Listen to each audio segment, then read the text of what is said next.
Hello students, मैं सब रौनक मंत्री। आज हम देखने जा रहे हैं आगे का एक नया टॉपिक हमारा जो है प्रेशर एंड थ्रस्ट। प्रेशर क्या चीज़ होती है और थ्रस्ट क्या चीज़ होती है उसको हम देखने जा रहे हैं। तो प्रेशर जैसे मान लो अपन किसी भी चीज़ के ऊपर से मतलब प्रेशर लगा रहे हैं तो प्रेशर मतलब दोनों चीज़ होती क्या है, एक्चुअल में सेम ही होती हैं।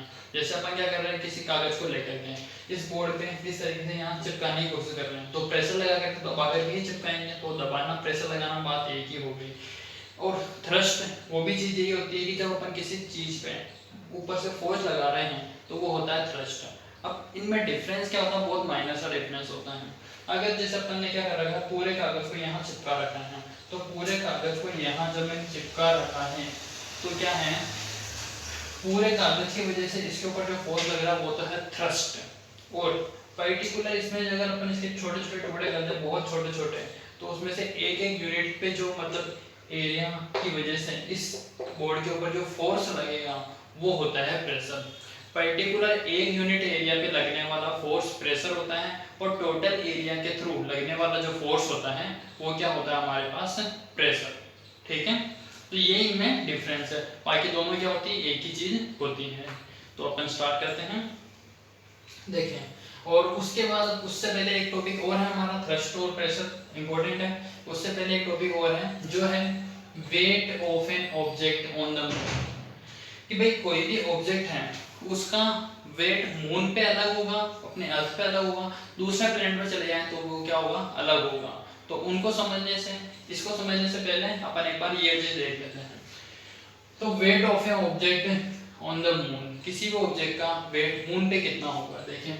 By applying universal law, upon universal law of gravitation लगा रहे हैं किसी भी ऑब्जेक्ट के वेट के लिए। तो देखें, मून में किसी भी ऑब्जेक्ट का वेट क्या होगा, उसके लिए अपन ने फॉर्मूला लगा दिया F = G × m/m/r² वाला। ठीक है, तो यहाँ पे rm जो है रेडियस है किसकी, मून की, mm यहाँ पे है अपने पास कि वेट किसका, मून का, और स्मॉल m क्या है यहाँ पे, वेट किसका, ऑब्जेक्ट का। और यहाँ पे वेट नहीं है, मास है ये, और g हमारे पास ग्रेविटेशनल कांस्टेंट है। Wm वेट ऑफ मून, ठीक है, यहाँ पे वेट ऑन मून है, ठीक है ना, और यहाँ है weight on earth. Gravitational constant, mass of earth, फिर मास ऑफ ऑब्जेक्ट और रेडियस ऑफ अर्थ। ठीक है, ये लगा देते हैं यहाँ पे। हाँ, तो बात आ रही है अपने पास, जब सोल्व कर रहे हैं, मास ऑफ मून तो होता है 7.36 × 10⁻²2। फिर रेडियस जो है अपने पास वो कितनी है, उसकी 1.74 × 10⁻6। मून के बाद में अपने पास आ रहा है अर्थ का मास। अर्थ का मास कितना होता है, 5.98 × 10⁻22। ये किलोग्राम में है यूनिट्स, ठीक है ना, ध्यान रखें इस चीज का। फिर बाद में आगे अपने पास आ रही है दूसरी यूनिट, रेडियस की अर्थ की है 6.37 × 10⁻6, ये भी किलोमीटर में है। ठीक है, हाँ, तो अब अपन क्या कर रहे हैं, इनकी वैल्यू सोल्व करना स्टार्ट कर रहे हैं। तो ये जो वैल्यूज हमें पता है, इनको 1 और 2 में वैल्यू पुट करते हैं। पुट करने के बाद अगर अपन ने सोल्व करा तो वैल्यू आ रही है Wm = 2.431 × 10⁻10 × G × m। ठीक है, फिर We 1.474 × 10⁻11 G × m। ये आया है वेट अर्थ पे, ये आया है वेट मून पे। अपन को दोनों के बीच में रिलेशन फाइंड करना है, तो फर्स्ट में सेकंड का डिवाइड कर दिया तो क्या आया अपने पास 0.165 अप्रोक्स। तो इसको अप्रोक्स में 1/6 लिखा जा सकता है। ठीक है ना, तो ये अपने पास 1/6 आ रहे हैं, तो Wm/We = 1/6। Wm की वैल्यू क्या हो गई, 1/6 × We। अब क्या है, अपने को सोल्व करना है इसको। तो weight of the object on the moon जो है अपने पास इक्वल है 1/6 it's on weight on earth. तो देखो, समझने वाली बात यह है, किसी भी ऑब्जेक्ट का वेट अगर अर्थ पे 6 किलोग्राम है तो मून पे जाने के बाद उसका वेट क्या हो जाएगा, 1 किलोग्राम ही रह जाएगा, मतलब 6 टाइम क्या हो जाएगा, कम हो जाएगा। ठीक है, तो मतलब क्या होता है, डायरेक्ट 1/6 टाइम हो जाता है मून पे जाने के बाद इसका वेट। ठीक है, ये बात हुई हमारे किसकी, किसी भी ऑब्जेक्ट का जो मास होता है या वेट होता है मून पे कितना होगा उसकी। इसके बाद आइए अपने पास थ्रस्ट एंड प्रेशर। थ्रस्ट और प्रेशर क्या चीज है वो मैंने आपको अभी एक्सप्लेन करी। इसके बाद अपन देखते हैं इसकी थ्योरी के बारे में। A net force in particular direction is called thrust.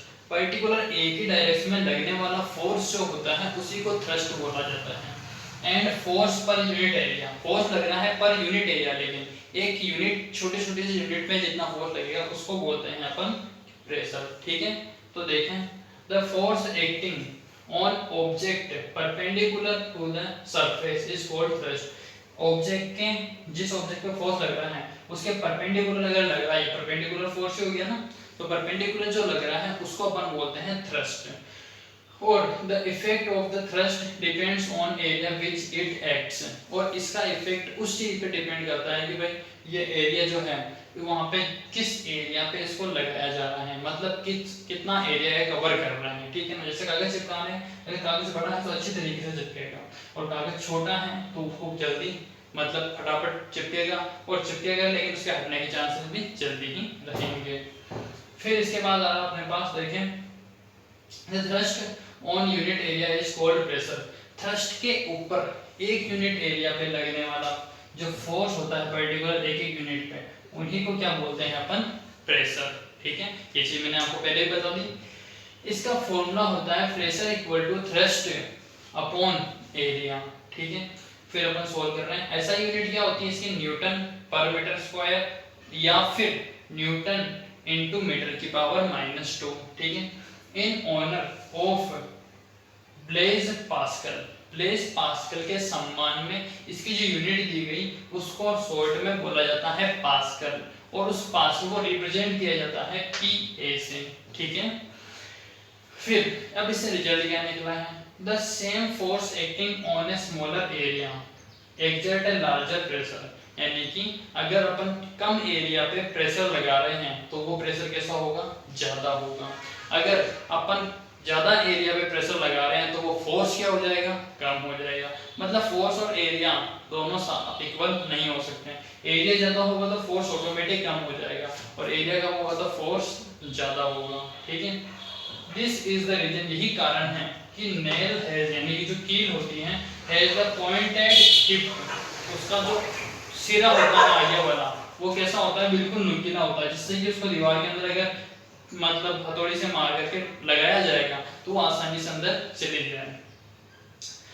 Knives have sharpened edges, यानी कि जो जैसे कि आपने देखे होंगे चाकू वगैरह, उनकी जो किनारा होता है वो कैसा होता है, बिल्कुल शार्प होता है, जिससे कोई भी चीज काटनी हो तो आसानी से कट जाए। ताकि वो यूनिट एरिया काम में ले रहे हैं तो फोर्स ज्यादा लगाएंगे, और फोर्स ज्यादा लगाएंगे तो क्या होगा, उससे कि वो जिस भी चीज को काटा जा रहा है, जिस भी चीज के अंदर भेजा जा रहा है उसको आसानी से दो पार्टीशन में कट कर देंगे।